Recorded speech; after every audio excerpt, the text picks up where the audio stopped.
celebrate. We're just wrapping up National Singles Week, and you may be feeling those relationship woes. And even if you aren't single, you may be feeling some of those relationship woes. Television host, queen of relationship talk, and author Chanel Nicole Scott is here to have a candid conversation around dating, relationships, and tips for singles who may be feeling discouraged. Thank you for being here, Chanel. We appreciate it.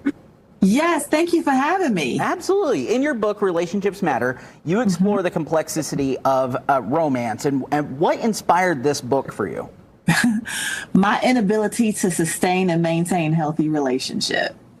I figured that there were other women who had similar experiences as I had, and I had developed a platform where I talked about some of those experiences. I would bring men and women together, and I wanted to put some of my more traumatic experiences in the book, but also give practical principles on how to navigate those situations so that the reader wouldn't make the same mistakes as I did. National Singles Week celebrates the positives of being single. What are some of those positives in your opinion?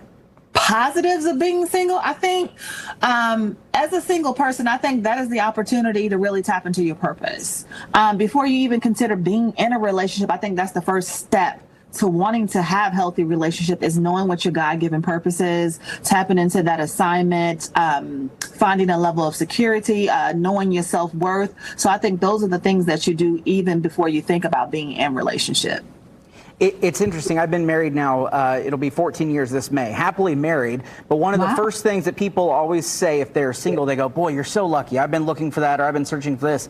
And I love to take that moment just to say, like, hey, the grass isn't always greener. There are massive benefits to being single as well. What are some of those tips you would give to people who are maybe in that season of singleness that are struggling? I think that's it. Knowing your identity. So often we attach our identity or live vicariously through relationships that have potential when it's not really reality. But if we take the opportunity when we're single to really tap into what we like to do, what we love, that way when we connect and it doesn't work out, we don't fall apart. We don't lose it. A lot of times people have those breakdowns because they don't know who they are. So they attach their identity to the idea of being in relationship. How much of that can end up being, and I don't want to say a waste of time because I think you can learn anything in relationships, but if you're investing into something that you know in the end probably isn't what you want it to be, how quickly do you need to wrap that up and go, you know what, let's just be by myself in this?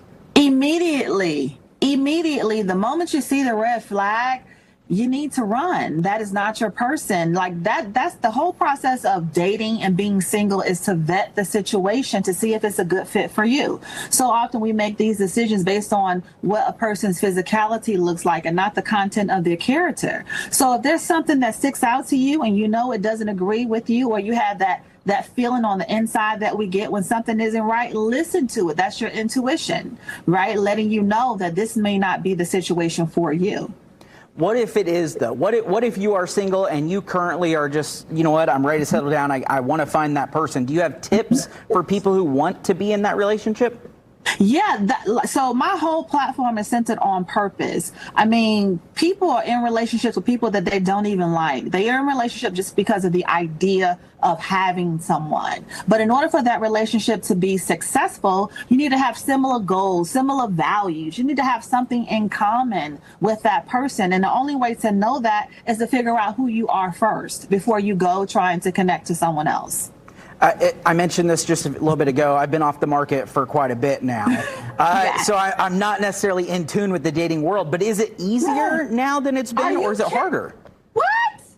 Listen, you had it easy. And I don't know how old you are. It's very difficult. That's why I advocate for this thing. It's very difficult. I mean, with today, this day and age with social media, you see relationship goals, you see people posting up their picture, and you only get a glimpse of what people's relationships really do look like. So it's always important to find that contentment within self before trying to connect to someone else. It is hard. And then this whole idea, back in the day, if you met someone, you'd be like, okay, I like you, you like me, we're boyfriend, girlfriend. It doesn't work that way today. There's this whole idea of multiple dating. People want to date multiple people at one time. I don't understand it. We didn't do it 20 years ago. I'm not going to do it today, but that is what they're doing. So in order to not get your heart broken, in order to not get caught up in a situation that you don't want to be in, we have to find self-love. And in doing so, that's how you tap into purpose. I can barely keep it straight with the one I've been with for 14 years, let alone adding more into that. Not a chance. Chanel, thank you so much for your help and for your tips. Welcome. You can read Chanel's best-selling book. It's out now, Relationships Matter. You can find that information over at allindiana.tv. Chanel, thank you so